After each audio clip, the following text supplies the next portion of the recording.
আসসালামু আলাইকুম ভিউয়ার্স, আশা করি সবাই খুব ভালো আছেন। আলহামদুলিল্লাহ আমিও ভালো আছি। আজ আপনাদের সাথে শেয়ার করতে যাচ্ছি চিরার শাহি বিরিয়ানি বা চিরার পোলাও। এটা হলো গরুর মাংস আমি ছোটো ছোটো করে কেটে নিয়েছি।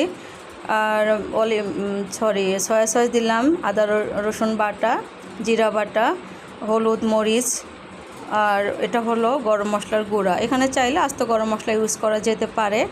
মোট কথা গরুর মাংস আমরা যেভাবে রান্না করে নিই ঠিক সেইভাবেই এখানে গরুর মাংসের পরিবর্তে মুরগি বা এখানে চিংড়ি মাছ বা শুধু ডিম কুচি দিয়েও করা যেতে পারে।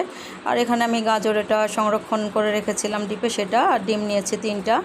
এখানে আপনারা আপনাদের পছন্দ মতো কম বেশি করে নিতে পারেন।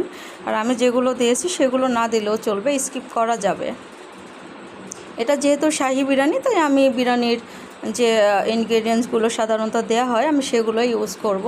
মাংসটা ভালো মতো কষানো হয়ে গেলে আমি এটা ঢেকে দিলাম পর্যাপ্ত পানি দিয়ে সিদ্ধ হওয়ার জন্য। আর আমি এখানে লাল চিরা নিয়েছি, আপনারা চাইলে সাদা চিরাটা নিতে পারেন। এখানে হাফ কেজি আছে।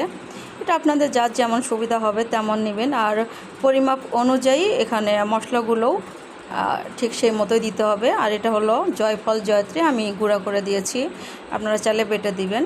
তারপরে পানি দিয়ে নিলাম, এটা কষানো হয়ে গেলে দিয়ে দিলাম টমেটো, বাসার তৈরি টমেটো সস, আর ক্যাপসিকাম, পেঁয়াজের যে পাপড়িটা ওইটা, গাজর আর চিরাটা দিয়ে দিলাম। তো এখানে অবশ্যই এই পর্যায়ে এগুলো সব কিছু দেওয়া হয়ে গেলে 15 থেকে 20 মিনিট মিনিমাম এটা দমে রাখতে হবে, নয়তো এটা সবগুলি মশলা ভিতরে যাবে না এবং ভালো লাগবে না খেতে। আমরা যেভাবে পোলাও বা বিরিয়ানি দমে রাখি ওইভাবেই। তো যেহেতু শাহি সেই জন্য এখানে আমি তো ঘিটা অবশ্যই দিতে হবে।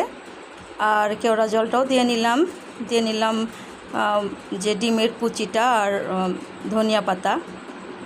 আসলে আমি যা যা দিয়েছি এগুলো দিতে হবে এমন কোনো কথা নেই, আপনারা চাইলে আপনাদের হাতের কাছে যা থাকবে সেগুলো দিয়েই করা যায়। তো এটা আমার আজকে সকালে নাস্তা ছিল, এটা যে কোনো সময় খাওয়া যায়, সকাল দুপুর রাত সন্ধ্যা। তো যাই হোক, ঝটপট হয়ে গেল। যদি ভালো লাগে তাহলে লাইক কমেন্ট করবেন। বিদায় নিলাম আপনাদের সুস্থতা কামনা করে। আল্লাহ হাফেজ।